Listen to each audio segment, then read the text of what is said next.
came in with the confidence, and I came in. Okay. Okay. Well, I need the hugs.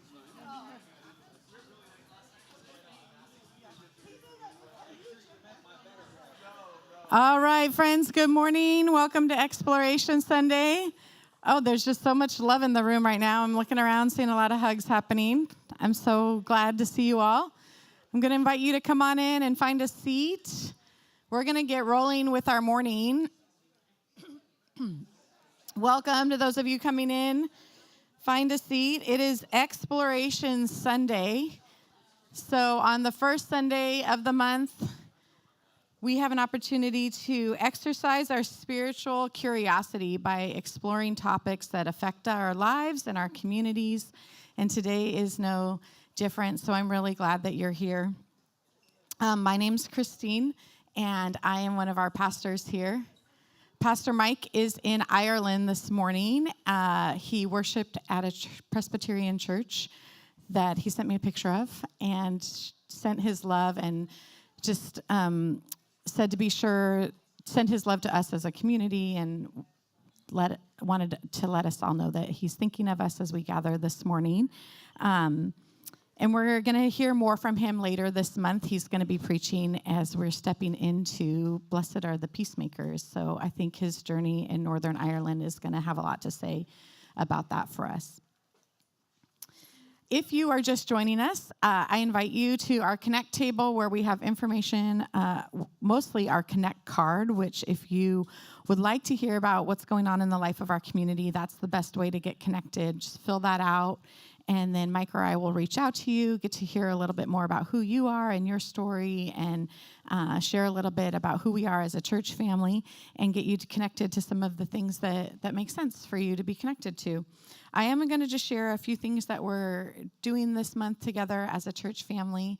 We're in Lent, this time of spiritual preparation as we look toward Easter and the resurrection, a time of reminding us, or what are the things that need to be buried and die in us as we live into the resurrection of Christ coming up in April. And so as a church family, we have a few practices that we do together in the season of Lent.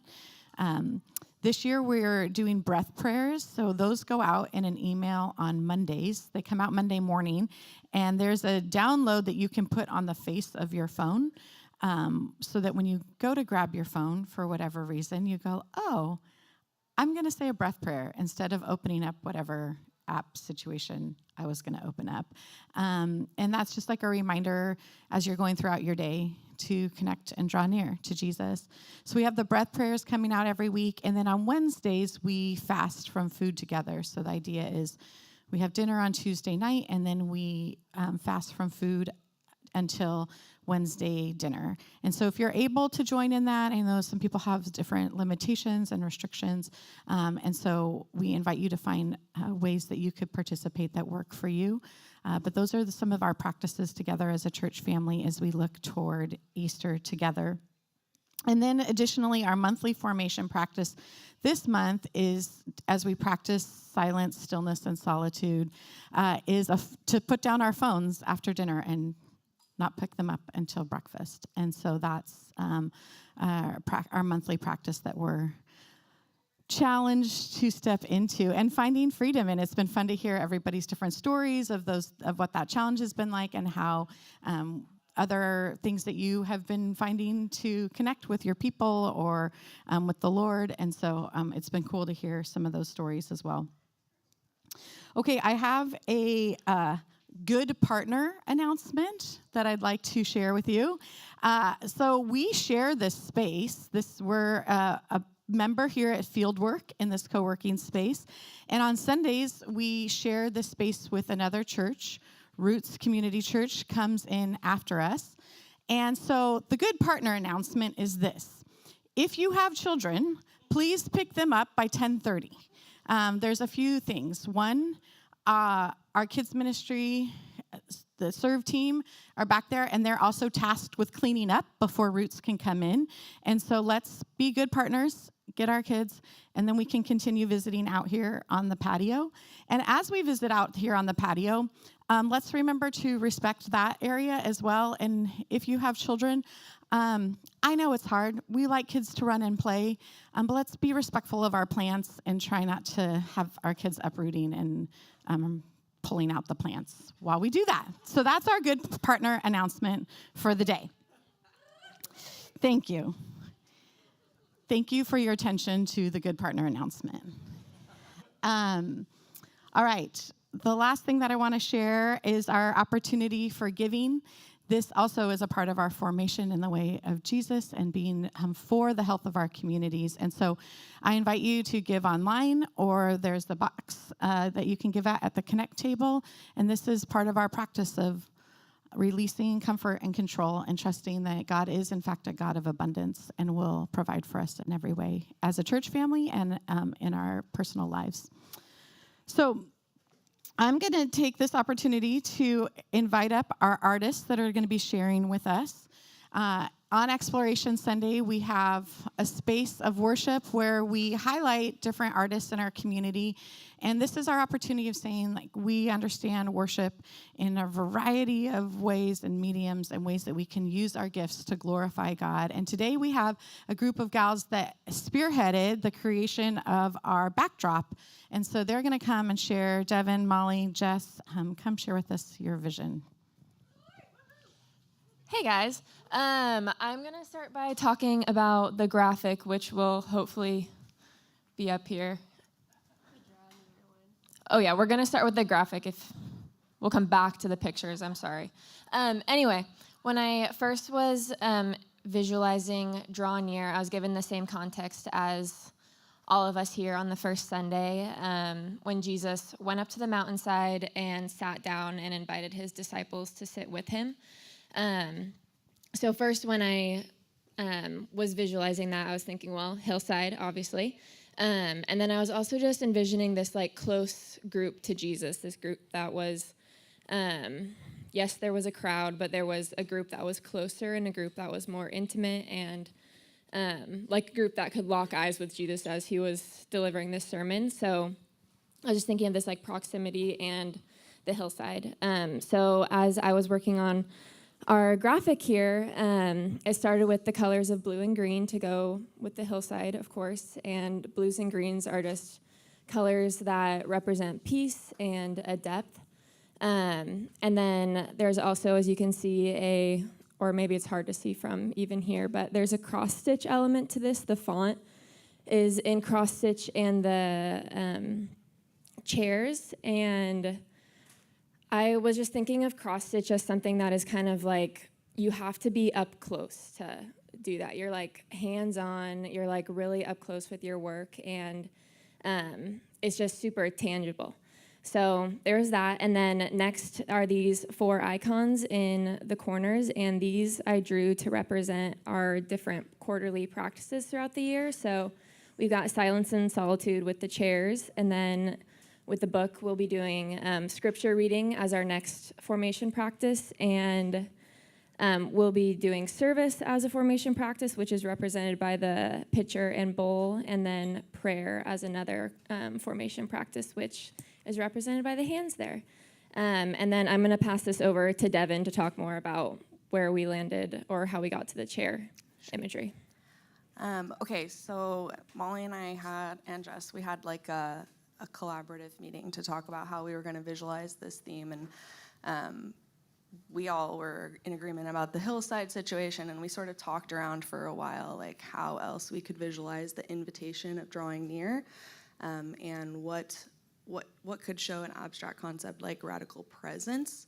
And like I said, we talked around this for a while, and eventually Molly and I were both sort of like, I'm kind of seeing a chair.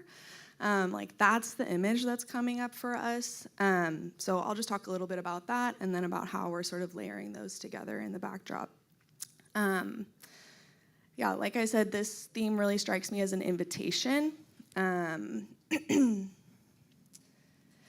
Sorry, I have to look at my notes or I'll forget what I'm saying.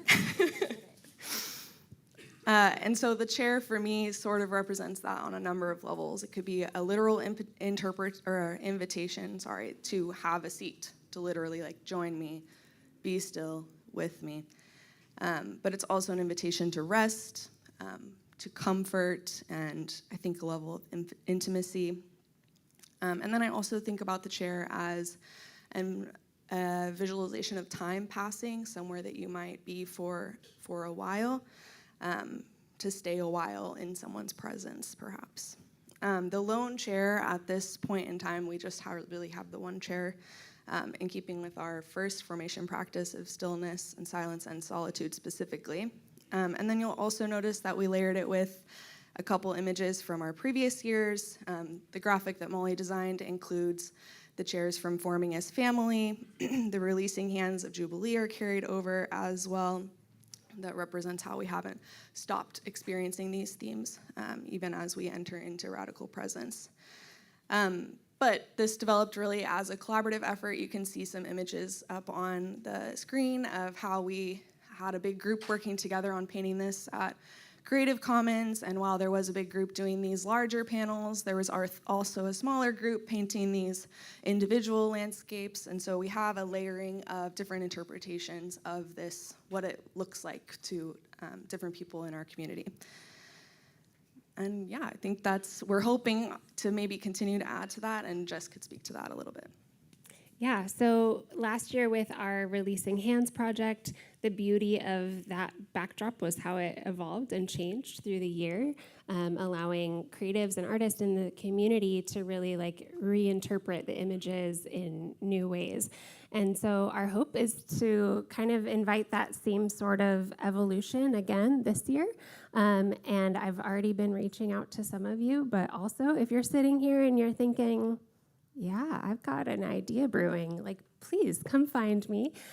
We would love to see this backdrop evolve through the year as well. It has already begun as a very collaborative process, but we hope to see it kind of shift and change through the year as we engage with these different themes. So if you have an idea and want to contribute to our collective work of art, then please come find one of us and talk to us. But we're excited to see how it changes and shifts through the year.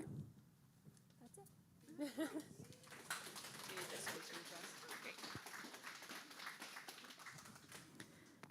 Thank you, gals, and thank you, everybody who's contributed so far. And it's fun to see it evolve over time as the Lord continues to show us new things and bring things out in our studies together. So we are in a study of the Beatitudes as we're walking through this theme of draw near, and what does it mean to draw near to Jesus as individuals, as a church family, as the people of God. And we are stepping into this month looking at blessed are the peacemakers. And as I saw the news yesterday of U.S. airstrikes in Iran, I couldn't believe that this just happens to be where we land in our study. And the first thing that came to mind for me was when we sang a song in Farsi together.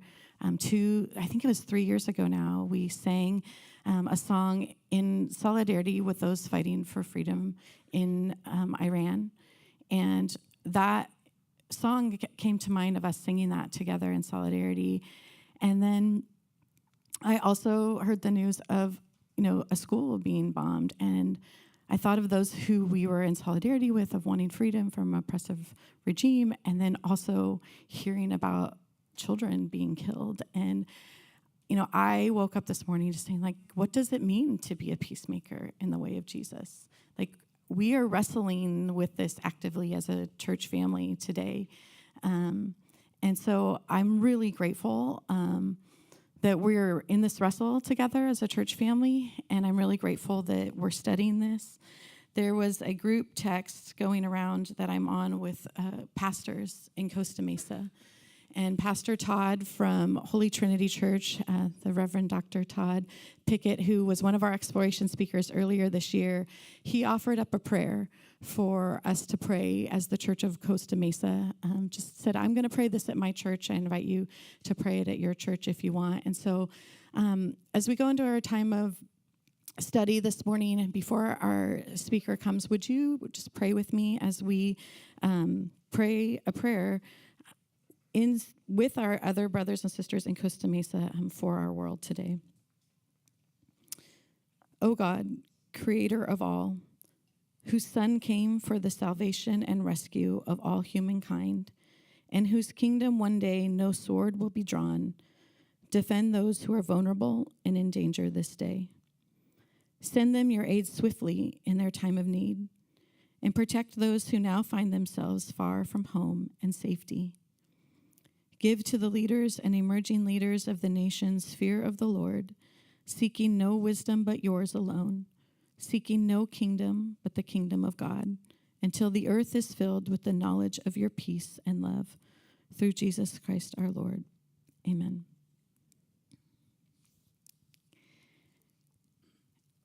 The other reason that I'm just kind of in awe that we're doing this study of Blessed are the Peacemakers is because of who our guest is today. I'm really grateful to introduce DeSean Dyson to you, the doctor, DeSean Dyson, who we met through the Telos group when Mike had the opportunity to go on the pilgrimage in the South earlier or late last year. And he came back and said, we have to have DeSean come as an exploration guest and speaker. The Telos group is about preparing people to be peacemakers in the world. And so let me just read to you a little bit about DeSean before he comes up to share with us this morning. DeSean Dyson works with the Telos Group and the Restore U.S. Division. Born and raised in Jackson, Mississippi, he is a social scientist whose work focuses on justice and how people, history, faith, and institutions share public life across the United States. His background spans nonprofit leadership, K through 12 education, and higher education, where he has worked at the intersection of community engagement, institutional change, and public-facing education.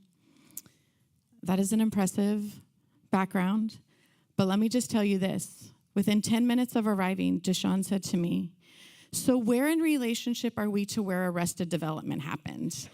And I was like, DeSean, we are going to be dear friends. And then this morning, he just said to me, I hear you care about birds. So let me just say, I don't know if the rest of you are going to get anything out of this, but I'm very excited to hear from DeSean Dyson. Would you welcome him with me?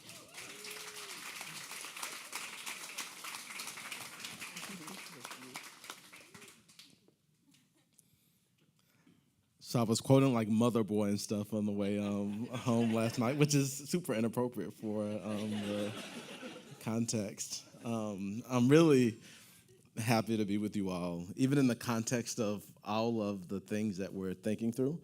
One of the things, as I was wonderfully hosted for dinner last night, we talked about as someone who contextually thinking about violence in the context of what we do to each other, what we have done to us, is that these problems will likely always be with us.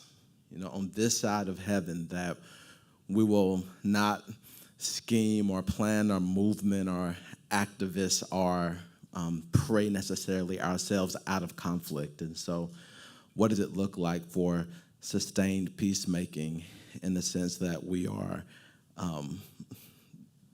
building not only the capacity within ourselves, but generationally. And so I was, don't know if I shared this with them, but I should have, that at my church, I served in the children's ministry. That's the thing that I do faithfully is, I didn't even realize I was giving a plug for children's ministry. So if you're thinking about where to serve, there are so many places, but that's the place that I serve in children's ministry, and my whole family, we do that together. And so shout out to my family for faithfully doing that. So it's been beautiful being here. It's interesting of all of the adjustments of my travel, the biggest one for me is probably going to be, what, I have 25 minutes, is it? All right, so I'll tell you that as like a Southern church dude, like 25 minutes is like introduction time. So that's enough for me to. Yeah, no. So that's enough for me to like tell the story to get into the introduction of point one. I'll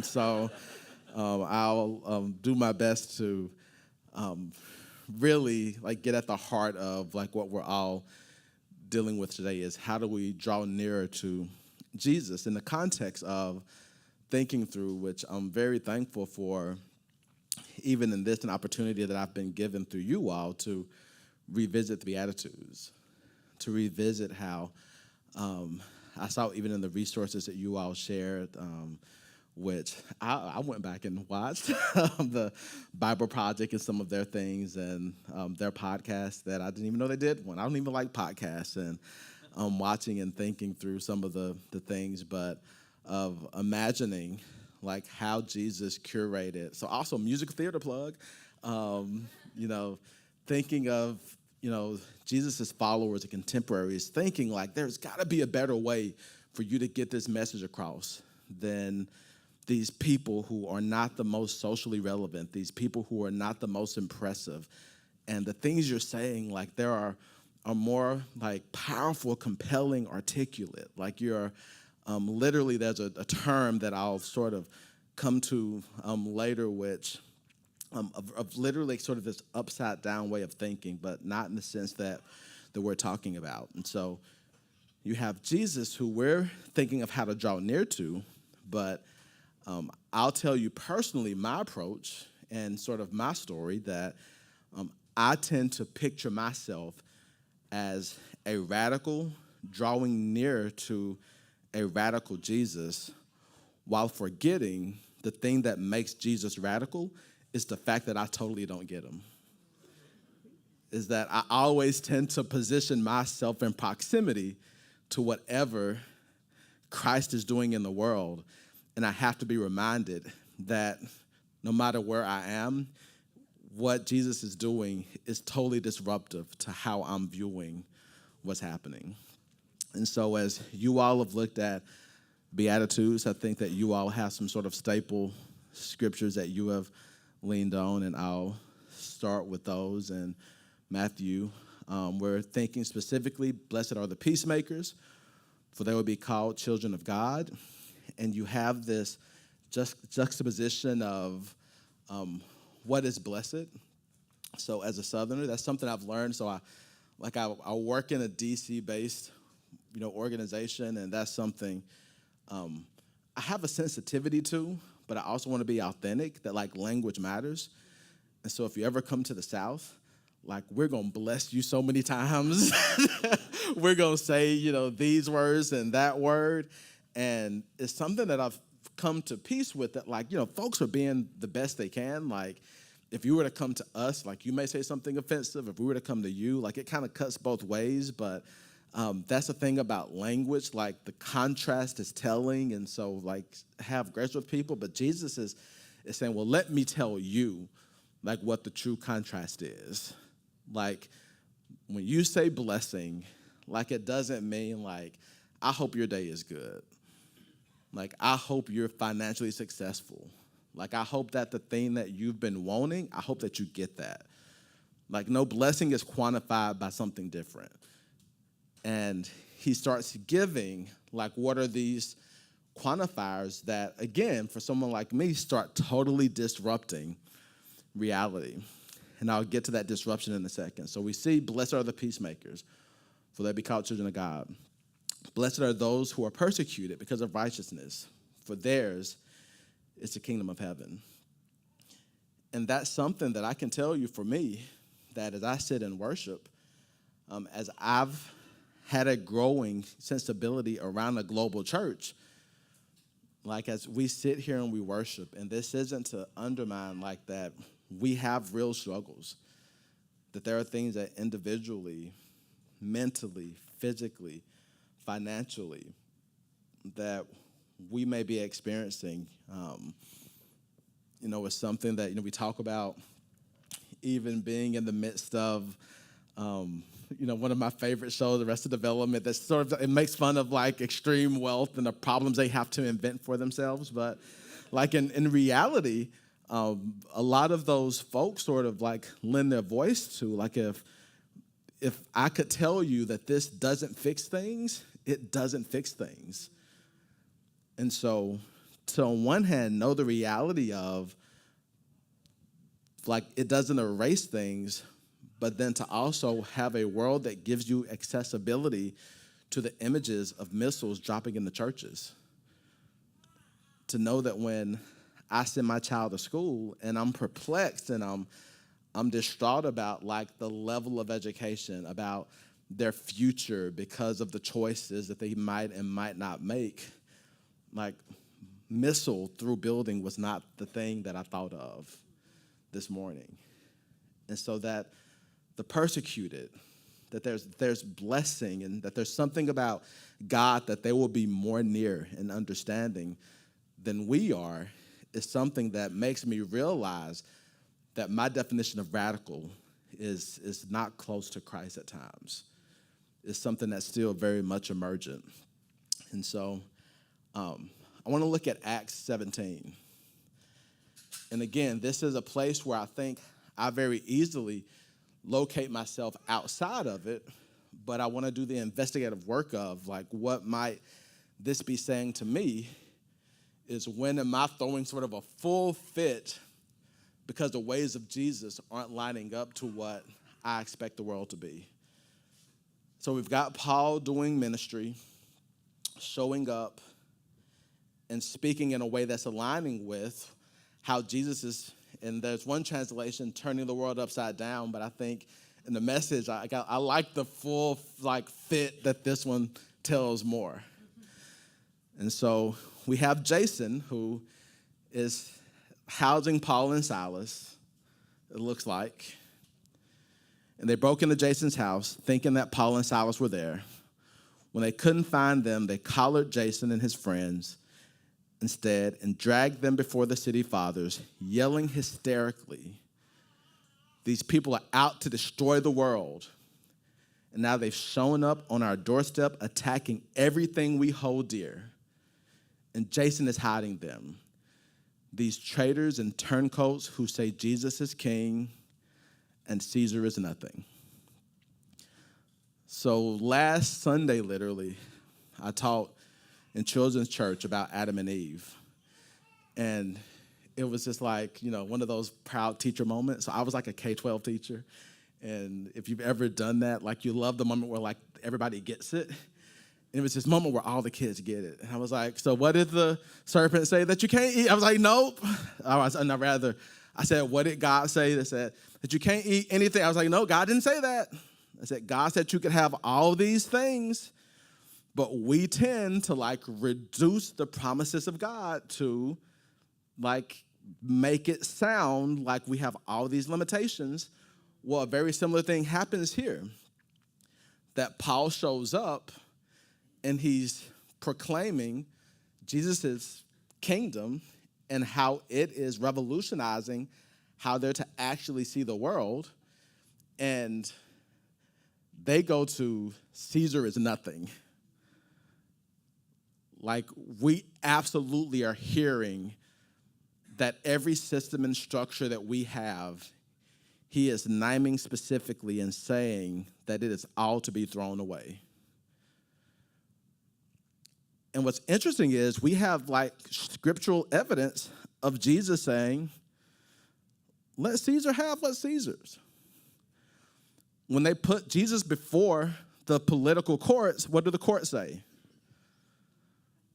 We don't find any reason based on our political system to punish this man.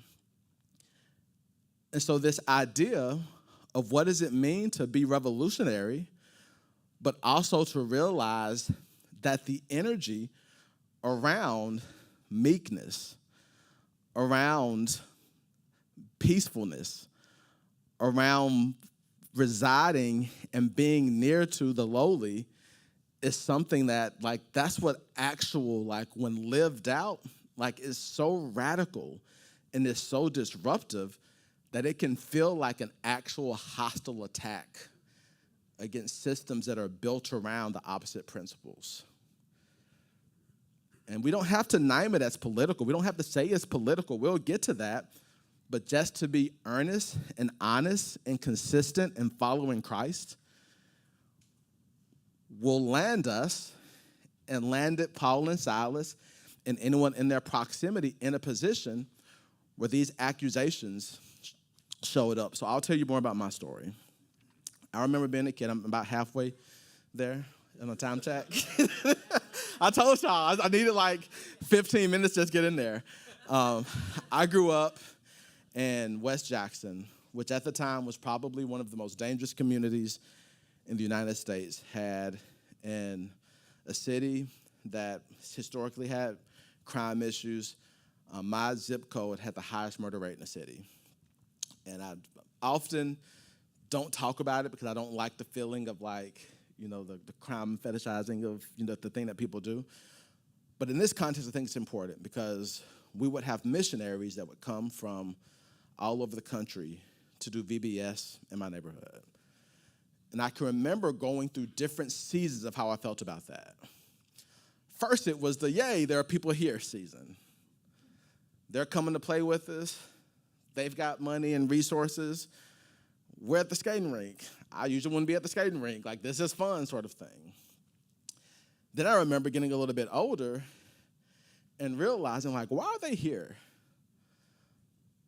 Like, they could be doing Vacation Bible School in their own neighborhoods. Like, why are they coming down here? And then it hit me that they were coming because to us, like, we were a version of a place you go to that doesn't have things. And that came to me with very mixed feelings. And so as I switch over to like my social scientist lens, one of the things as I think about the juxtaposition of the Beatitudes is those blessed statements, we don't necessarily live on one forever. You can find yourself on both sides. You can find yourself in one sense as the peacemaker because you view like the government or the larger system as the perpetrator of violence, but you can forget your own power to be one who wields power in relationships, in family systems, in local systems, and these own local things that we have this immense ability in. I read a lot, and there are two books that I was going to just quickly reference that I've thought about lately. Octavia Butler, Kindred, and it does this really fascinating thing where she travels back and forth between the 1970s and the probably 20s, and in her 1970s location as a black woman who's a writer and faces sort of gendered racism, but still she's educated, she's married to a white man, she has this experience, but she goes back to the 1820s and she's, based on a variety of things, her experience is not that of a typical enslaved person. And so the book navigates how all these interactions are, she's used to, on one scale, being in this esteem, and she gets there and the enslaved people like don't really trust her. And the power dynamic is something it takes her like the whole book to realize that she's been shifting categories constantly. That it's not a stagnant thing. It's something she has to constantly evaluate that, oh, I actually have power to hurt. Because when I speak up and say something, because I'm used to being an equal, it's having an impact to the greater community. I've been reading about Dietrich Bonhoeffer lately, who was deeply impacted by the Sermon on the Mount and his studies in Germany, getting multiple PhDs and coming to New York to study and finding American theology to be, I want to be careful here because he came from a background that was very academic elitist, but going to Harlem and seeing the black church rooted in suffering and realizing that suffering and experience, it does something to you that the location, like his proximity to suffering, like really changed or did something to how he viewed the world. And so as we think about our context of being peacemakers and our location, we declare the reality of what does it mean as we see news reports, as it's one of the advantages, and this isn't a flex, this is like humility, when you work with people who are like in the State Department, like it kind of humbles me on like foreign policy takes, right? You know, when they start talking, I realize there's a lot I don't know. So I just pray for peace. Like I advocate where I can. Like I ask questions on like what's the most strategic way that I can know that I'm like wanting for human flourishing, that I'm helping be responsible with things like information, that I'm helping to advocate the most efficient, effective ways around the things that I can. But I know there are a lot of ways I can do violence that aren't war. Even in Jesus' own teachings in Matthew, he tells us that you have heard it said to people long ago, you shall not murder anyone. Who murders will be subject to judgment. But I tell you that anyone who is angry with a brother or sister will be subject to judgment. Again, anyone who says to a brother or sister, Raka, is answerable to the court. And anyone who says you fool will be in danger of the fire of hell. And so in an environment where it's so easy to, with those we disagree with those we don't understand, whether it be name calling, whether it be othering, whether it be like the simple acts of how we distance ourselves in our hearts in a way that doesn't become ideological disagreement and having a stance on issues that's appropriate, but the very thing that Jesus calls out, like sure you can wash your hands clean of the fact you haven't actually killed or physically harmed someone, but violence takes on many forms. And this is where I find myself in a time where I feel like I have fodder every day to be angry, to be resentful, to be upset, and to want to call it out in a way that's not following the radical love of Christ, that I become a participant. Lorene Hansberry, who was a playwright, well, I love how she frames this. You begin to feel that there is something wrong with the society that allows a man to kill you with a word before he ever kills you with a gun. My charge as we commit to peacemaking is to commit first to peace of heart. That I can recall, I'll end with this. I made a statement when I was probably 12 years old, just in the neighborhood with some, I'm talking like y'all are cops in here, like I'm getting in trouble. I was with some people, and I committed that I would never do that kind of harm to someone. And I found myself in a situation days later where it felt like that kind of harm needed to happen to protect someone I loved. Now, it didn't happen, but it scared me that I was that close and I felt like I had that potential in me.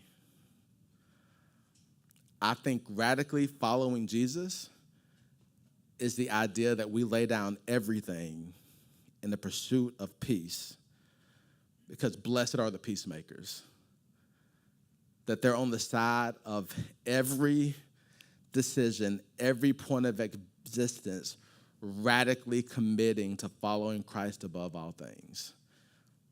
And we don't have to be in law enforcement who have to make those terribly hard decisions on how to operate in those spaces and do their jobs well. We don't have to be soldiers who have to make those decisions about how to be faithful in their roles and do those things. We can be bankers and artists and think about how do we use what God has given us to be practitioners of peace and not harm and violence in what we do. And so I hope that wasn't over 25 minutes. All right. Thank you.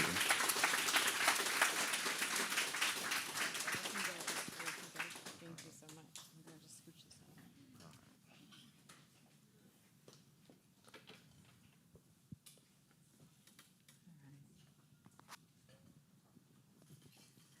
No, you nailed it on time. We got plenty of time for question and response. So thank you so much. Thank you for sharing your story and challenging us. Yeah. We're going to take some time to ask questions as we do in this space. And as I mentioned, we're looking good on time today and have an opportunity to really, I just ripped my necklace off, dialogue together around this topic and around this challenge of what it looks like to be peacemakers. And so I can kick it off. I have a question to kick it off with, but be thinking if you have questions, Jess is going to come around with the microphone and we can spend some time doing that. But I wanted to just, I have a few questions, but I'll narrow it down. What are your own practices of peace of heart? I was taken by that term that you said, like, to be people of peace of heart. So one of my big rules is I don't name call. It's something that whether it started in sort of this practice of as an educator, it was easy to, like with students, like they become their test scores or their numbers. And then in politics, like it becomes nicknames, like, we will call somebody this. And so you like dehumanize. And so part of the work that we do in Restory is we talk about the fact that there are certain things that to do to a human is just very hard. Like there are difficult things when you look at a lynching that occurred that had 10,000 people present and they were cutting off, and I'll need to check the ages of people in here so I can make sure. So there are things that happen that for them to have happened, there had to be a disconnect of humanity. And the disconnect often starts with language. And so when you see imagery of people as animals, when you see, and this again is my own self-practice, if someone refers to someone who I may have ideological disagreement with as something outside of their name, then that's kind of my own self-check. I try to also have a wanting to be slow to react from like my last flight, not this one. I watched Inside Out 2. And I think I think they do a great job of like my anger frame. And so I can kind of recognize when I'm in that anger frame. And I think that anger is not sinful, but I think as a peacemaker, it is not the frame I need to be in when I'm dealing with disagreement or hard things. It may be the motivation for me to have courage. It may be the motivation for me to like wrestle with something that I may push to the side at a time where it doesn't need to be put to the side, but it's not the motivation in terms of confronting something or someone when the time comes to confront. And so I want to do that from a place of like, okay, love, like loving your brother, the person, not even your brother, loving the person who you get along with or agree with, even in conflict is one thing, but loving the person who, like, everything about them you find problematic is a different exercise. And so doing that from a frame of love and grace. And I have some rules about, like, I have a harm inventory. Like, if they're doing harm to me, Jesus makes it so difficult, y'all. Like, well, how many times should I forgive them? Like, you have to keep doing those things. But I think that there are structures to where, like, okay, we don't put vulnerable people in a position to be hurt and harmed. And there are places to where, like, where Jesus steps in and says, okay, he without sin, throw the first stone. Like, there are dynamics at place where Jesus is saying, like, well, no, we're not giving you permission to just, like, hurt people, but with your autonomy and your ability to be the one that absorbs, I exercise that with restraint and love as opposed to a frame of fear and anger. Thank you. All right, we've got questions going. Thank you so much. You mentioned that situation in which you felt like very powerful emotion, felt like there's a part of you that thought it, a feeling that using violence was like necessary, like to defend somebody, right? And you transitioned to like, well, that's not what I'm gonna do. So I think my question is like, and then in this last answer, you mentioned how, okay, maybe that anger can motivate something, and then as you started to describe how you approach peacemaking, it's like that, starting with love, right? Even if it means like loving those people who are like kind of the original source of the anger. So where does anger fit? How can it be motivating, and how does it like live alongside love to your mind? So I'm going to, if you have a chance, this is a chance for me to honor Miss Joanne Bland, whose funeral will be held on Wednesday.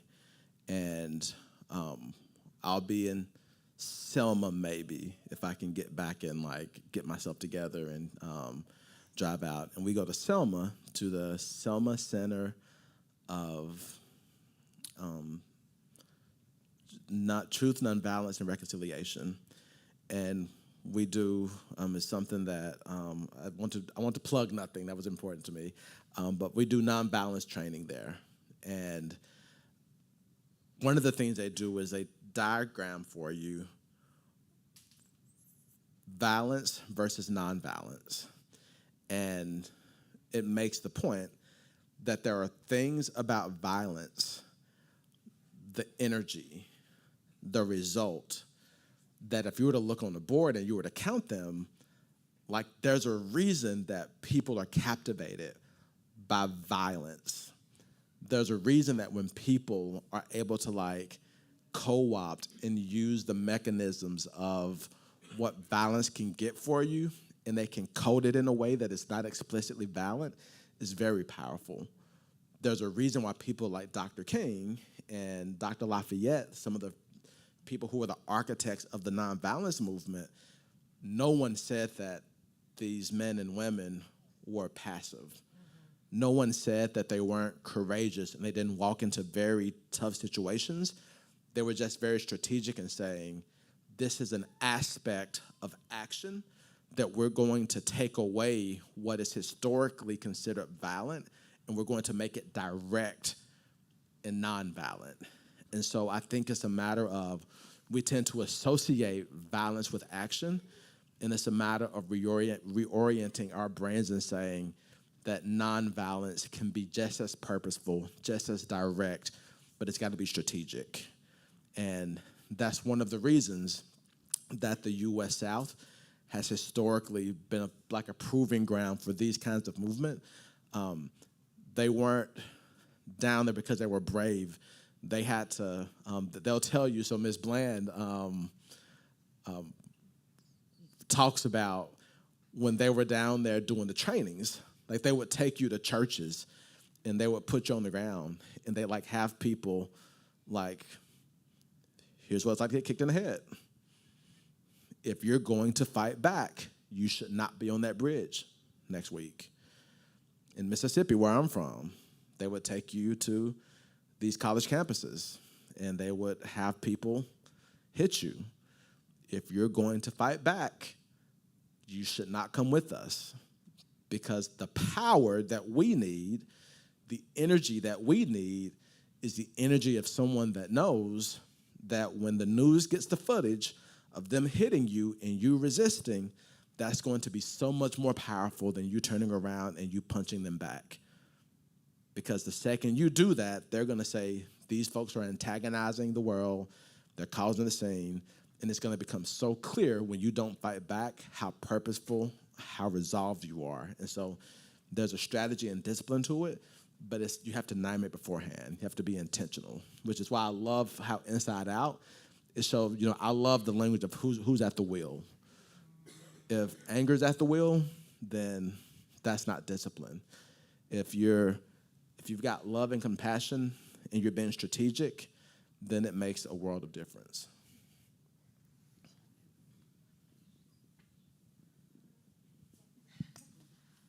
All right. I don't often raise my hand in these because it takes me a while to figure out my question, and that's happening still. So I'll just model real-time processing out loud. Holden, that was my question a lot about peace at all costs and what that means when the cost is protecting someone you love. And I understand letting go of violence and anger, but what do you do when the someone you love is the one getting kicked in the head? And what is the role of justice and advocacy in a nonviolent way, in a peacemaking way? Is it really just to let yourself be heartbroken and let someone you love be destroyed in front of you? I mean, I get that makes a statement, so what do you think? So my answer would be from my intellectual forefathers, and they would always ask the question, and this is speaking from a more marginalized perspective, right? As a black man in the South, when have we utilized violence in a way that was to our advantage? And so if I were to take a gun to the Capitol and say, I'm going to take over for the good of my people, what's happening in the next 30 minutes? And so strategy has to be the way. And not only that, Jesus has endorsed my policy, right? He's told me, blessed are the peacemakers. He didn't tell me, I guarantee you in this generation that you're going to win. He told me, blessed are the peacemakers. And so that's something that I think in a kingdom view, that it may be handing off the baton for generations. And the idea that to watch people you love be harmed, that's where I gave the language earlier of a trauma inventory.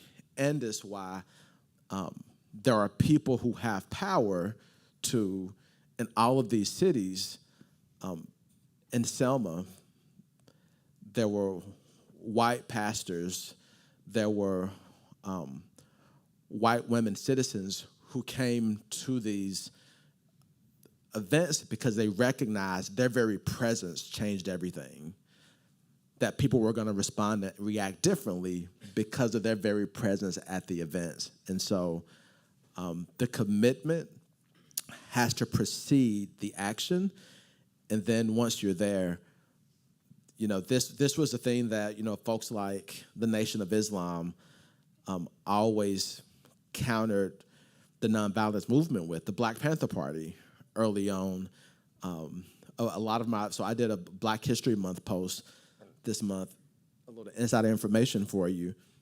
I found some really, really good data on Black August, which is a holiday that came out of California. So this is something you all can look at for your own state history. It was started in the carceral system. Have anybody heard about this? Anyone familiar with it? So Carter G. Woodson founded Black History Week, not as hey, let's learn about black people, but as a celebration for all the ways that we can continue to ensure that we don't let these negative influences, these movies that perpetuate stereotypes of black people, faulty religious doctrines that say that black folks, curse of Ham, all that stuff. And as time went on, there were concerns in the black community that Black History Month had become commodified, that it no longer belonged to the tradition of what it once was. And they were like, why don't we tie this to something that's more true to like who Black people are as like fighters and revolutionaries. And they looked at August because August was attached to like the Haitian Revolution. It was attached to some incarcerated liberation movements in the state of California, where that fought against the assassinations, what they deemed political assassinations of incarcerated men in the California prison system. Well, after doing some research on it, like there was so much violence in there that I didn't feel like it was an appropriate thing for me to platform, because a lot of those movements believed that the nonviolence movement was sacrificing Black people for the sake of this greater cause of liberation. And the answer that was always given by those in the nonviolence space was, like, we're never going to win a war. Like, just on practical, pragmatic purposes, like, we're never going to, like, grab arms and go toe-to-toe with the people that we're against. And they were highly motivated by things like the Beatitudes, that blessed are the peacemakers, that God is on our side when we take up the posture that, like, to love our brother, to love our enemy, it means more in the economy of Christ to approach it that way. And when, like, winning, so that word takes on a different, like, we hear that a lot, winning takes on a whole different thing. So we're not trying to win in the sense of, like, collecting political infinity stones or something. You know, you're trying to do something different when you take on the view that, no, we've been told blessed are the peacemakers, and so how do we build a coherent strategy around being peacemakers? Friends, I hope we're just like taking this all in, because we're getting like a master class in not only theology, but Black liberation history. And as you're saying that, I'm just like writing so much down that handing the baton to the next generation. I'm thinking of in Hebrews 11, where it says, like, their faith is perfected in us, and our faith is perfected in those whose shoulders we stand on. And so, yeah, it's a lot to take in. Earlier this morning, I prayed that you'd stir us up. I have 1,000 questions, and I'm really struggling to find the one that for me needs to be answered. But, like, I'm hearing a lot of advocacy now from places I did not expect to hear it from, of wanting to be violent in response to the violence that people are seeing from left-leaning political people, from people I would normally call liberals. And I have to ask a question of, like, what is the response we should have to a group of people who appear to be without empathy, which is like ICE, for instance? Like, how do we respond in an effective way in that situation where our deaths mean nothing? Yeah. So thank you for that question. There's a historian out of Ohio State, and I hope this isn't getting too scholarly, but I think he makes a great point. That's the politician. He's a Ohio State. Hakeem or Jeffries is one of those in his name. I'll send this to you. And he gave a talk at one of our museums, but he had his child's teacher come and ask him about doing a talk about MLK, and she asked him, or made the comment to him after giving the talk, like, these kids just don't have empathy anymore. And he said, do this for me, and then let's have this conversation. Find one of those 1980s, like early 90s. In the arms of an angel. What's the organization? Yeah, the pet one. The pet videos. Yeah, the pet commercials. She said, put that on, and I want you to... Sarah McLachlan. Sarah McLachlan, that's it. She said, put that on, and I want you to let the kids watch that video and tell me how they react. And I want y'all to guess how those kids react. They were torn apart, ripped asunder. She said, what your kids have is not an empathy problem. They've been endowed with empathy by their creator. What we have is a problem of how we've been formed, of how we've been socially catechized over time to get to a place where we will all do things. And I think Jesus' warning is so prescient that, okay, I won't murder someone. And then that's why, I specifically, in my prayers about law enforcement, a bang decision, I told you myself, I said what I would never do, and I found myself in an instance really close to doing it. I think those bang decisions, those are really hard. I think the thing you have more control over is when you sit in your car and you're just thinking nasty stuff. When you're watching the news and you find yourself using words in your heart, in your mind, that's just stuff that, you'd be appalled if the world could see it or hear it. And it's getting to a place where, the world can see it or hear it and it's acceptable. And so I think the empathy issue, there are places where, if you show me people who are, whether it be left or right, who say really mean or really nasty things, show me them with their grandchildren. Show me them with their, and there's love in there. There's empathy in there. But there are places where I think our hearts have hardened, which is why Jesus says, yeah, you've not murdered anybody, but have you called them a name? Have you said they're dumb? Have you said they're this or that? And I think that's where I realized maybe I'm not the radical I thought I was. Maybe moving towards a place where I want to be, but the criteria to be in that kingdom of God posture is something that, and it gives me, to your question, it gives me grace. When I confront somebody and they're like, oh, I do this for a living, or I think this, I'm like, tell me more. How'd you get there? What do you actually do? Because I've seen images that if I let that inform what I think of you, then, my heart, that's what Satan, my pastor says this in terms of how he processes it. His reminder is that,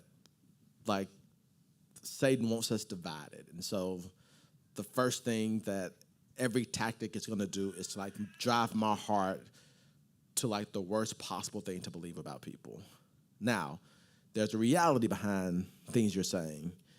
And my goal as someone who wants to be a peacemaker is to go into those spaces and to say, all right, how did you get to the point where you're saying or doing this to understand, who you really are? Because I don't think people totally lack empathy. I think that there are decisions and things and beliefs and things that's how you strategically work on, mutual flourishing, to where we all can, live at peace with each other. And I say that in a room if I were in a congregation, if this were not a church, you get a different answer from me, right? I'm respecting the fact that this is a space where in John 17, well, I say in John 17, when Jesus says, God has told me to protect, this body, and if what you said about the church in Iran is true, then the church in the most conservative part of California is true. The church in the most conservative part of Mississippi is true. And so blessed are the peacemakers, are the people who radically pursue peace.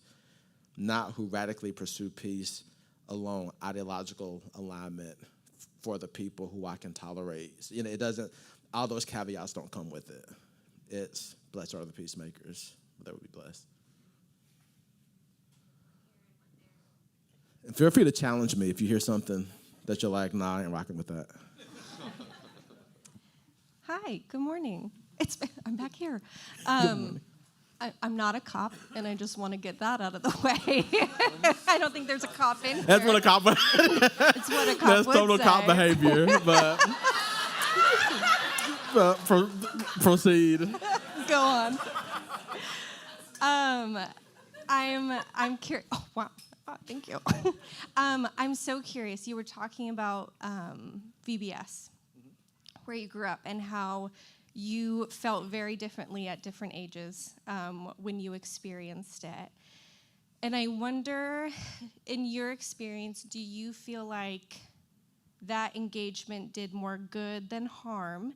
And at a certain age, would you have wanted to be like, felt seen and engaged in a way that didn't make you feel how you ended up feeling? So I'm a social scientist, and like my expertise is engagement and how social location impacts. Like there are all these dynamics at play. I don't think everyone would have sort of all the bearings to understand those dynamics and how to do those in a way that are safe and not extractive. So I have grace, and I do not view it as a negative. What I do have a more vigilant approach for is like extractive. And so if I see extractive practices, so for example, like social media has made it harder. Like if it's a deal where things are happening and you're walking away and it's like your brand and like your reputation is a thing that is being built and not like service and loving others, then I have harder thoughts on that. But like we were loved on and all those things, so I think it would be kind of like anachronistic for me to assess what they were doing by a standard that I have now as an academic. So I'm thankful for them that they came to love on us. Thank you for being here. As you were talking, I can understand, and I am very motivated and love the concept of nonviolence and see how it's actually not just aligned with Jesus, but truly countercultural. And then I have these thoughts about how, well, that's really easy for you to say. Jacqueline, white woman from Orange County who's grown up with a lot of privilege, to say, well, this is something we can be nonviolent about. Like, and I can walk myself logically to a place where I hear you as actually like, this is revolutionary. And then I know people in my life who maybe don't share my same faith, and even if they did, may not come to the same conclusion.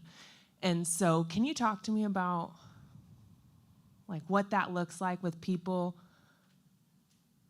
who have had different experiences than me, and I think underneath this is, in your life, what have you seen to be a good ally? I think it's like a both and there.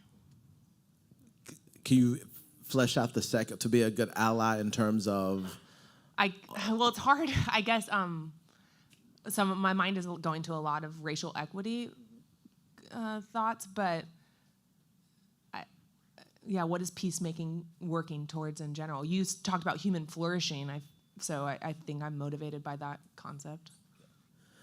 Yeah, and so what I bring up the Selma Center for Nonviolence, Truth, and Reconciliation, and I'll send a list of like people and things to look up.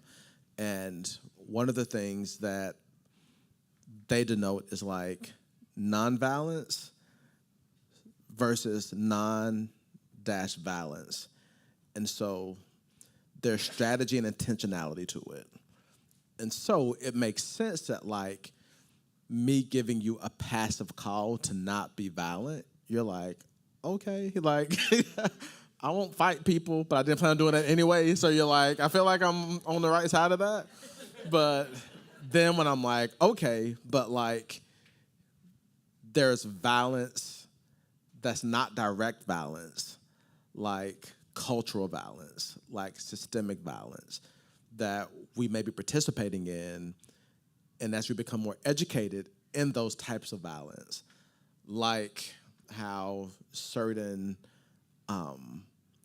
like systems or media or words or framings or relationships that we have considered to be like not problematic, and we start realizing, oh, like my associations or my endorsements of certain people or things are like certain like corporate relationships, like, ooh, like my existing with these things starts producing like a bit of culpability, and now like non-violence becomes non-participating in violence, and it starts to widen like your menu of options of how you can actually act in being someone who owns your agency of like, well, I'm not going to participate in that. So my wife, who I hate to bring her up for a negative thing, but we all know this is a negative for me, not for her. I'll wear her out because if I find out something about like a company or like a thing that we use, that I'm like sending her a message and I'm like, well, we got like 6 months to find another one because like, and it's hard. So like, we have a big thing that we're struggling with is like, we've learned, we do a lot of work in Cancer Alley, and I've become good friends with some folks down there, and like plastic is something they talk about a lot. Well, like we're in Jackson, Mississippi, where you can't, so like the water, I was brushing my teeth and I could like taste the water. It's a big deal to me. Like water is something that I get really self-conscious about because in Jackson, like our water is like a environmental justice issue. Like it is something that we've had multiple issues of a really, really big deal. Well, in Cancer Alley, like if they see plastic, like I've had, on my social media, I did a Black History post about her, and I joke that she treats me like I'm a 15-year-old like courting her because I'll text her like, hey, can you meet with us? And she's like, oh, no, maybe. But then she'll send me like 5 pictures of like her with Al Gore and different people, and I'm like, okay, girl. But it's gotten to where now I'm like, okay, we got to quit using plastic. But they've told me since like, yeah, like we understand what we're asking you to do. Like some of this, it's not like immediately feasible.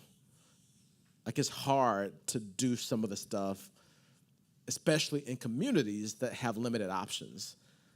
Like Jackson isn't like, is it Costa Mesa? Jackson isn't Costa Mesa to where like you're at an electric charging station. I think we have one in Jackson.